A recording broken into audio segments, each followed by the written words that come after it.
Hello বন্ধুরা, আজকে নিয়ে আসলাম রকি র্যাবিট নিয়ে। রকি র্যাবিটের বিস্তারিত আপডেট জানতে পারবেন সম্পূর্ণটা এই ভিডিওতে। প্রথমেই বলি, রকি র্যাবিট তো 23শে সেপ্টেম্বর তাদের এয়ারড্রপটি ক্লেম করার ডেট দিয়ে দিয়েছিল, বাট এখনও কেন পেমেন্টটা আমরা পেলাম না, তো এইটা জানবো আজকের ভিডিওতে।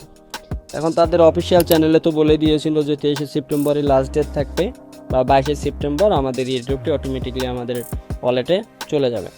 তো এখন ভয় পাওয়ার কোনো কারণ নাই, তারা এয়ারড্রপ দিবে। এই যে এখানে আপনারা যদি ওপেন করেন অ্যাপসটা, ওপেন করলে আপনাদের টোটাল এয়ারড্রপটা শো করবে। তো আমি কিন্তু মাঝখানে একটা পেয়েছি। তো এখন আমি কেন এটা কম পেলাম, সেটার রিজন হচ্ছে আমি এখানে কম মাইনিং করছি, তো তার জন্য এখানে আমি কম পেয়েছি।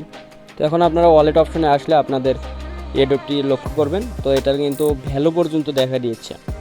তো এখানে কিন্তু আমি $3 পেয়েছি। এটা পাওয়ার জন্য আমরা যে প্রথমে ট্রানজ্যাকশনটা করেছিলাম সেটারই রিকভারি কিন্তু আমরা পেয়ে গেছি জাস্ট। আর যারা মাইনিংটা ভালোভাবে করেছে তারা কিন্তু এখান থেকে প্রফিটটা করতে পেরেছে। তো এখন আপনারা উইথড্র অপশনে গেলে আপনাদের এয়ারড্রপটি লক্ষ্য করবেন, তো ওখানে ক্লিক করলে এখানে কিন্তু সাব বলেই দিয়েছে, your withdrawal will be open based on time you become eligible. আর এটা কিন্তু তারিখটা দিয়ে দিয়েছে, আমরা কিন্তু 27 তারিখে এই এয়ারড্রপটা ক্লেম করতে পারবো, অটোমেটিকলি আমরা উইথড্র করতে পারবো। তো এটা নিয়ে টেনশন করার কোনো কারণ নেই, যেহেতু তারা একটা টাইম দিয়েছে। তো 27 তারিখ পর্যন্ত অপেক্ষা করুন। বিস্তারিত বা আরও দ্রুত এই আপডেটগুলো জানতে আমাদের টেলিগ্রামে জয়েন হয়ে থাকুন। ধন্যবাদ। আর একটা বিষয় হচ্ছে, এখানে আপনার উইথড্রটা যেহেতু 27 তারিখে দিয়েছে, এর আগে আপনারা উইথড্র করার চেষ্টা করার কোনো প্রয়োজন নাই। এরকম আরও কিন্তু অনেক ভেরিফাইড প্রজেক্ট আছে যেগুলোতে কাজ